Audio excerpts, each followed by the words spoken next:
It's 1912. One of Britain's greatest sons has died. The funeral is one of the biggest and best attended the capital has ever seen. Letters of sympathy flood in from all over the world. Every newspaper prints a special tribute edition. But this is not the funeral of a king or a politician.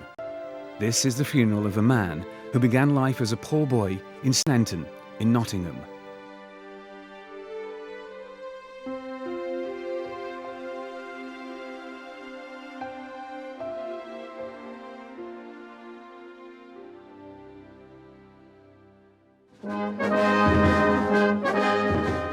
The Salvation Army band play in the marketplace in Nottingham. They do this every Sunday afternoon, although not many seem to know about it. Maybe these days we're too busy to notice. Even the people who are here are a bit bemused, almost as if this is the final punishment for a good Saturday night.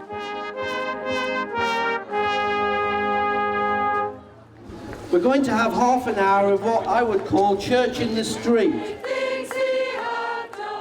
For many, this is what the Salvation Army are. People in pantomime uniforms who play unnameable brass instruments. They collect money and do good things. They have charity shops here and there. And now and again we see them parade through the streets. They do it every Sunday afternoon in Nottingham, after church for a service. And in Nottingham, the church is called the William Booth Memorial Halls, after the man who started it all. The story of the Salvation Army begins with William Booth, a man from Sneinton in Nottingham. A man who created an empire of soldiers fighting for Christ. A man who lived only for helping the poor and homeless, the dysfunctional, the forgotten. And by doing so, he hoped they could be converted to follow the path of righteousness, to obey the word of the Lord. And in many ways, his success far outstripped what could be reasonably expected at the time of a working-class lad from Nottingham. William Booth was born 1829. His early years were comfortable, but when he was 13, his father went into debt. William was taken away from a private school, Biddulph's Academy, and trained to be a pawnbroker. The site of the shop he worked in can still be seen, here at the end of Goosegate. Shortly after attending Methodist Chapel, he became converted. The downside of life in Nottingham had bitten. Booth became converted by what he believed to be divine intervention. He believed there was that moment of realization that God had called him. I think conversions are always much more complicated than that. He had not very happy youth. His father went through various businesses, going bankrupt time after time. He didn't like his employment as a clerk in a pawnbroker's shop. But there was a moment when he felt God had spoken to him. You can still find the room now at the back of a cinema rather than the front of a chapel, but you can still find the room where he felt God had brought the message that he had to go out and convert the world. But I suspect it was very largely the result of pressure of his unhappy youth and the desire to do something better. Being a pawnbroker's clerk was not what he saw himself as being. He wanted to do something more noble, something more honourable, something more important.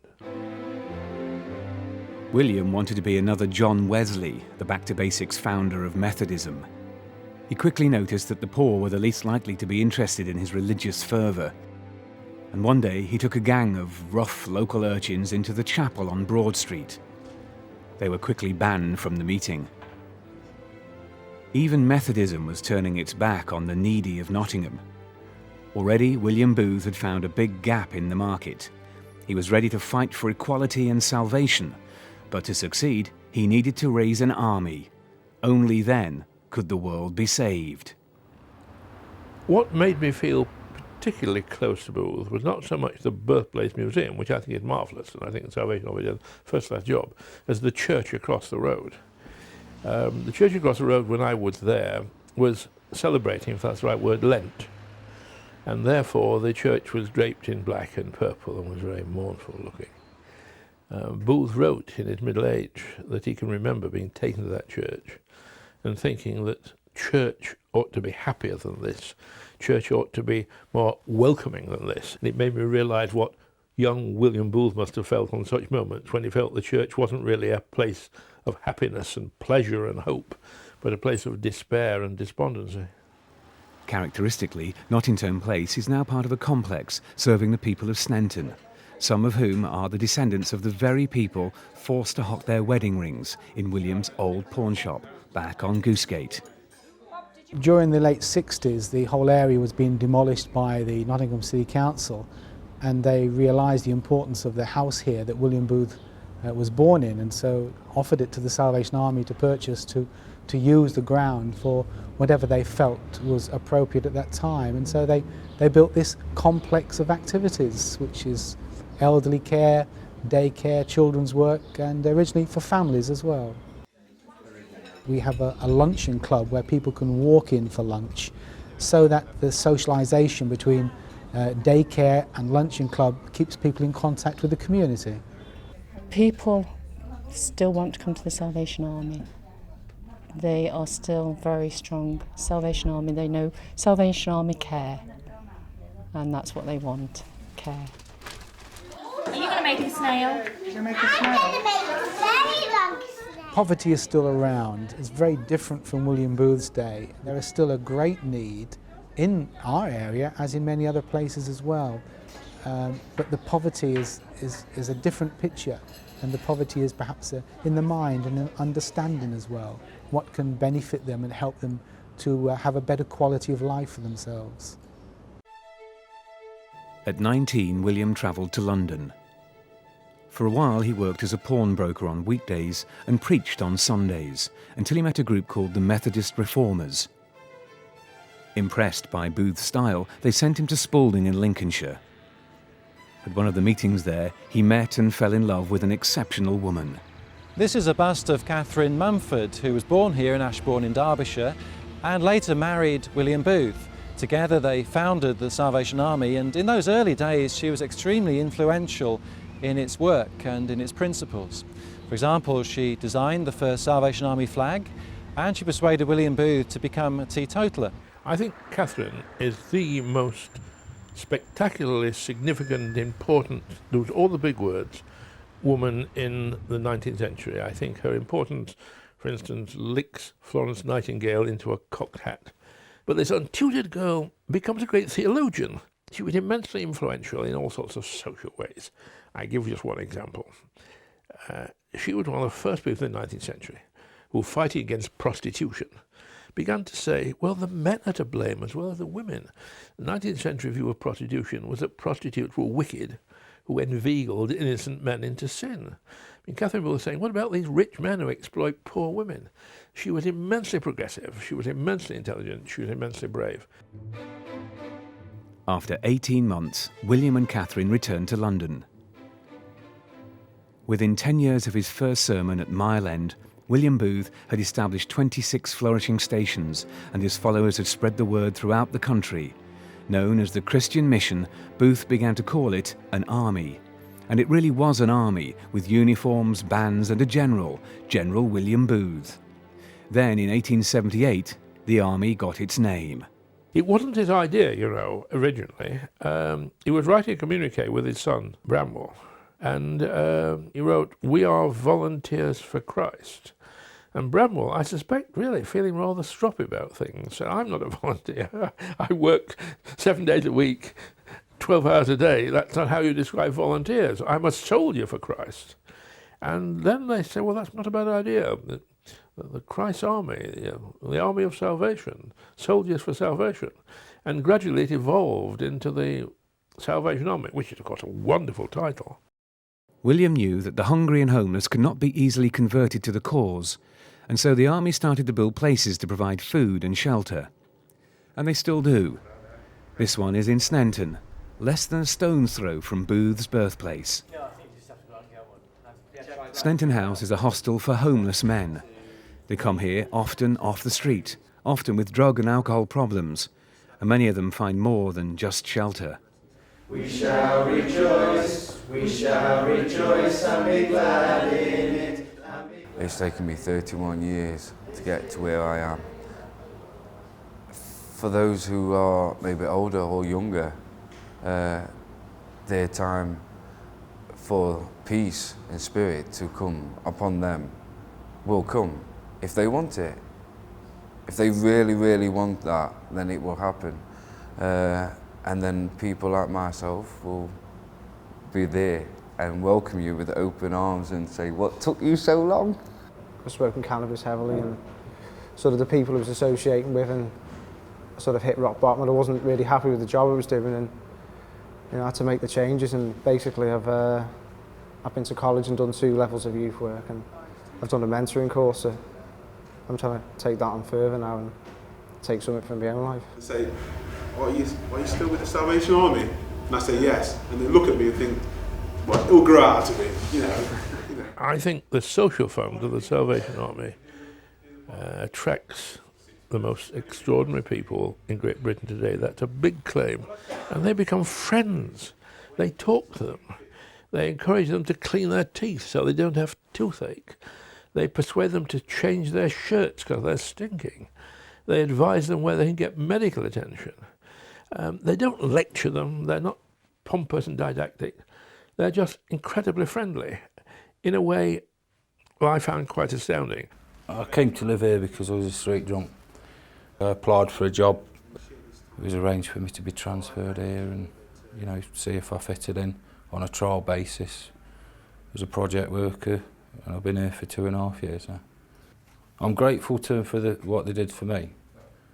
It's like I'd not got the foggiest what they were all about when I first come here. As far as I was concerned, it was a load of Bible bashes, to be honest, and I was a bit nervous about that, but I didn't get the Bible rammed down my throat, right? And they just gave me a room and somewhere to start fixing myself. So Lord, be in all that is said and done this evening. In the name of your Son Jesus we pray. Religion is on the wane in Great Britain with the exception of Islam. I hope the Salvation Army survives, not because I want its theology to prosper. I think probably that's better than not, but the important thing about the Salvation Army is that its social work should continue, because there are thousands of people who would die in pain and suffering were it not for the help they get for the Salvation Army. Salvationism may be declining in the country of William Booth's birth, but there are places where it's still gaining ground.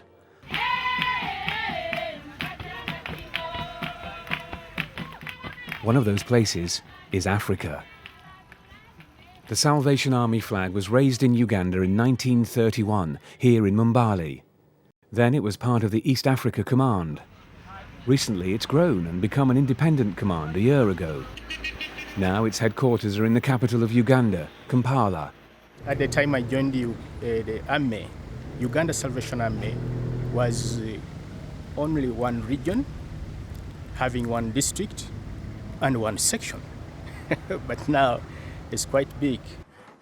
The problems here are very different to those in Nottingham. Civil war in the north and the deaths of parents caused by AIDS have forced many orphans into Kampala to find work and shelter. Here, the Salvation Army are teaching children basic carpentry skills. Many have younger dependents. Teaching them to help themselves is thought to be the right way forward. William Booth would have strongly approved. At the Salvation Army's Home of Joy orphanage in Kampala, children are fed and housed. We take the polio vaccine for granted. In Africa, it is simply unaffordable. This is what happens to children who get infected. The accommodation may look basic, but many of these children come from homes that see far worse conditions. They're helped later on to make a living too. Christopher Zalaba sells soda drinks from his adapted tricycle, but he has bigger plans. He's not going to let the ravages of polio stop him. I want to expand it, that I make a shop here. But I have a small capital. It's small, but I think God will help me to expand. And I want to install power from that pole, from there, and then I put in it. And then I get a fridge. I make a big capital. Salvationism is strong in eastern Uganda. In Tororo, they have a home for children too. Again, most of these children are orphans of AIDS. It may be hard for us to understand why Salvationism is so strong here, The couple who run the home told us why. People are also knowing that the Salvation Army now is ours in Uganda. My decision of coming in the Salvation Army because it was as I heard of salvation. So myself, because I was from another church, specifically I wanted to get saved. Salvation Army in Uganda, it will grow if the Salvationists try to become so faithful enough. Some of the villages up on the mountains on the Kenyan border rarely see visitors. But the Salvation Army is here, trying to warn about the dangers of AIDS and tackle the problem at its root.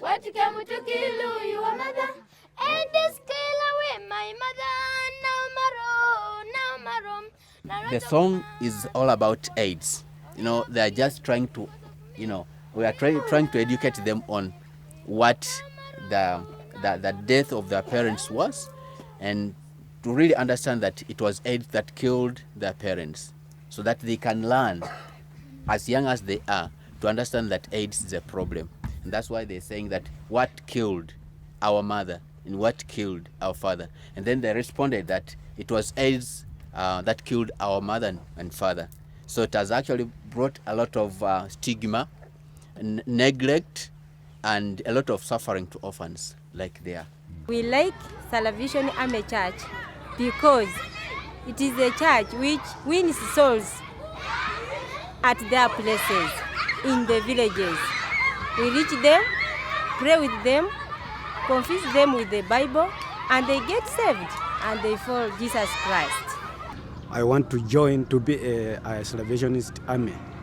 I mean Salvation Army officer. It's a good thing because it changes your soul to become a good person who can help others, to make friends, and to preach the gospel of Jesus Christ. Even here, in the middle of nowhere, the man from Nottingham is remembered. I've known him as my faith father in Salvation Army and as the founder and the first general, of course, from Nottingham, England. We have been moving in this movement. I was born in it and I've been in it. And right now in Uganda, we are a command of our own since November last year, 2005. We have been moving on very well, going by his principles and his faith spread out and his strength. The southwest of Uganda doesn't see much of the Salvation Army at the moment, but that's due to change. This orphanage wants help and has invited Major Gough Payne from Kampala and Tony Auld from London. The orphanage needs money, but the army has to promote caution and inspire a culture of self-help. As Tony was explaining to some of our officers yesterday, many people in the UK, which is where he comes from, and he represents the Salvation Army in the UK, they give money, but they give it not because they are wealthy, but because they feel that they should give. Right? So they are giving as a sacrifice. Yes. So that we also need to make sure that the money that they give is used in the best way. So it doesn't always just come in. We have to work hard to get it, so that we can use that in different countries that we're working in. So Major's just preparing you for so that you know it can take some time. In Africa and the Indian subcontinent, evangelical Christianity is very popular. The idea of affirming one's faith. The idea of being born again. The emotion of what is sometimes slightly offensively called happy clappy Christianity. And I think the Salvation Army has that direct appeal. Here you are, God is offering himself to you. It's a simple thing to take it, just believe in him and affirm your faith. It's the simplicity of it which makes it, in one sense, beautiful, in another sense, hugely attractive.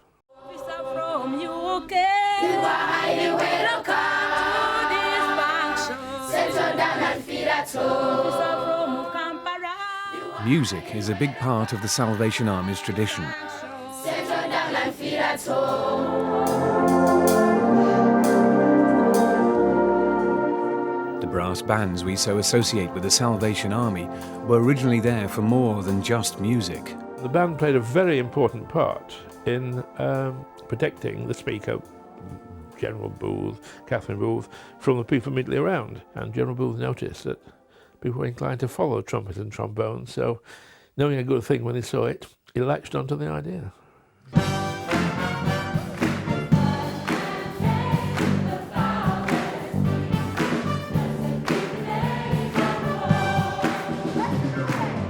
And then there's the Hollywood side of the Army. The Pasadena Tabernacle Choir from California, USA, are world-renowned. We met them in Kettering. I've been in the Salvation Army all my life, born and raised. My parents were officers, ministers, and my grandparents were ministers. My grandfather went to America, sent by William Booth, before 1900. And started the work over there. He went with a band to start a church over there. And that's how I became in the Army. And then we moved from the Chicago area out to California. And that's where I've been all my life.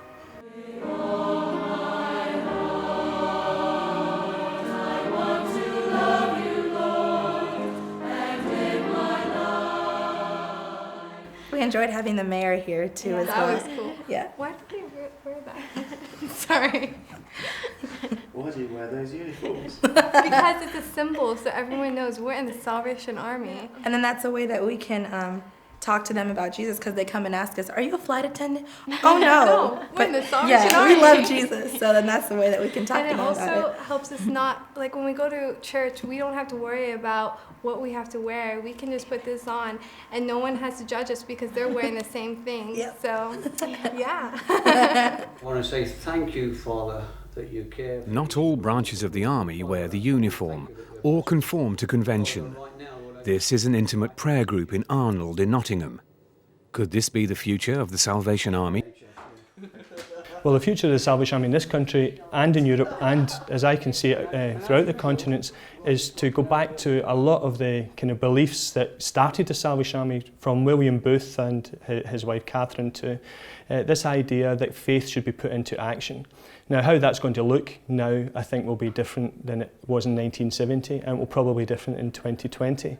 But how I see it is that we need to mobilise people back into the community. The thing that's really missing in the wider communities, I can see it, is people having that sense of belonging. So we feel that having small groups as we do is one way in which we can help people to feel that there is community. William Booth continued to spread the word until he was into his 80s, travelling around in the new motor cars. He never lost any enthusiasm for spreading the word or for leadership. I think General Booth in many ways was a terrible, unpleasant character. He was didactic, he was domineering. He had the great certainty that great men, and he was a great man, had. In his lifetime, this, again, uneducated boy who'd never been more professionally than a pawnbroker's clerk becomes the leader of a worldwide movement.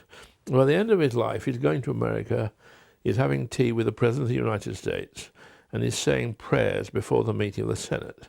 By the end of his life, the Salvation Army in India, Japan, China, and he's created it as the leader.